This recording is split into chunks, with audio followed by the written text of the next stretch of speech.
ChatGPT came up, it really all of a sudden got into mainstream about what's going on in the AI world, more so in a public way. I'm sure somebody like you has been talking AI for a very long time, but it was interesting. One of my favorite podcasts is the All In podcast. And I listened to those guys, and they were literally talking about AI and really just how evolved it has become. And, they're actually discussing how AI, you can now program and set AI up that it's talking to itself or talking to other AI programs, however that might work. And it's all of a sudden it's solving problems on its own. Our job is to set up, ask the right questions, get that momentum going. And the next thing you know, we're actually seeing, right even today, phenomenal results from that. Given your experience to the degree you have with AI, does it light you up, or does it kind of freak you out and scare you? For laymen like myself, should we be a little nervous about AI, or what's your kind of thoughts on it these days, Travis?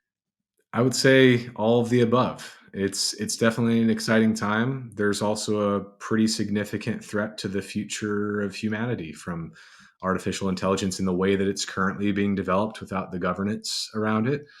Because of the fact that, unlike most other technological advancements in the human history that we've been taught, this is one of the first technologies that's been specifically designed to both replicate and dramatically exceed the capacity of human types of thinking and human types of execution in ways that we just didn't bank on. Or like the people who compare it to electricity or to cars or things along those lines, or even the internet, I think are dramatically underestimating the disruptive power of this particular type of technology.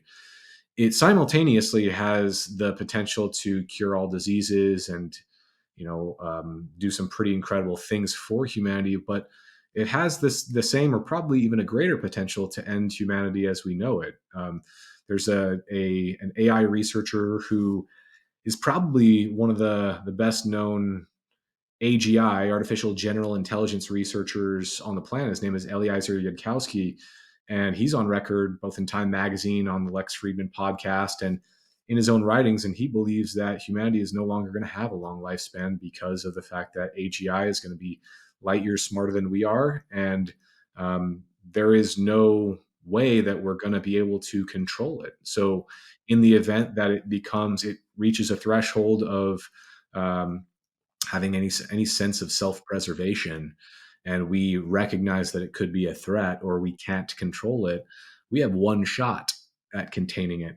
And if we do not, and that's with technology at that size, if we had unlimited attempts, of course we would win that battle, but we don't. We have one at that point in time. Odds are not in our favor in that regard. So there's a non-zero, fairly significant chances, this is the way that humanity ends.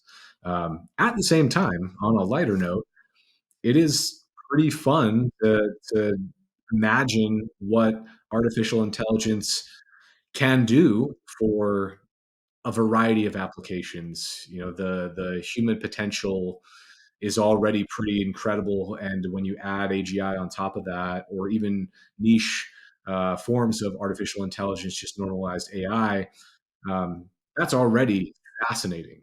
The things that you see people talking about on Twitter and LinkedIn, like automating different business tasks, you could have already done that. It's easier and cheaper to do it now than you could have before, but that could have already been done to varying degrees and with varying levels of efficacy. The things to me that I think are fascinating is the fact that we're seeing the lowest degree of intelligence of AI or AGI that we'll ever see. It's the first time that anyone's commercialized it on this scale. Google has been the king of AI for the better A part of long my time. life. Yeah. They've been more responsible than to commercialize it in just as open of a way as OpenAI has.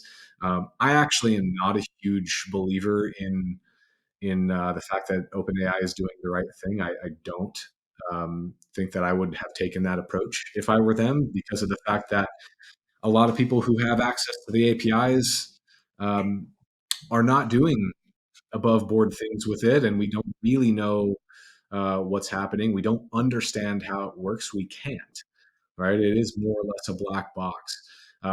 They also then woke up the sleeping giant of Google saying, well, it's an existential threat. I mean, Satya Nadella himself from Microsoft said that the main reason they integrated OpenAPI and they made the investment they did in the company, which obviously was once a nonprofit, a lot safer. But now that it is for profit and they're integrated with the Microsoft stack, Satya said the goal was to get Google outside and make them dance. His words. Mm, They're there gonna you do it. go. They have more firepower than OpenAI by a long shot.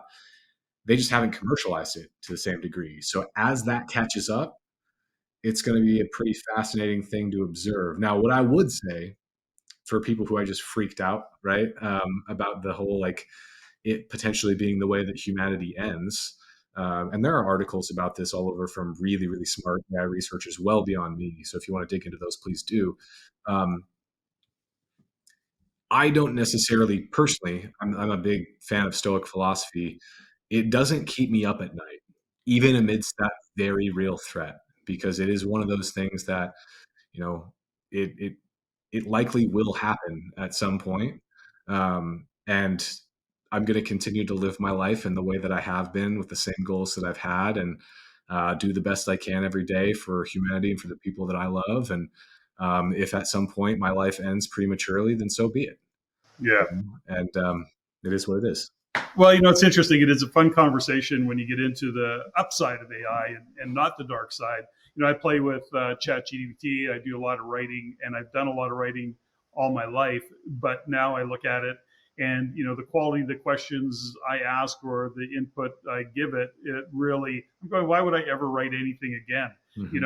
All I got to do is give it an idea, ask the right question, position it in the right way, and the next thing you know, I get 1,000 words or 5,000 words. I mean, it is interesting in terms of because of how I write and what I'm writing for. It just is a huge time saver.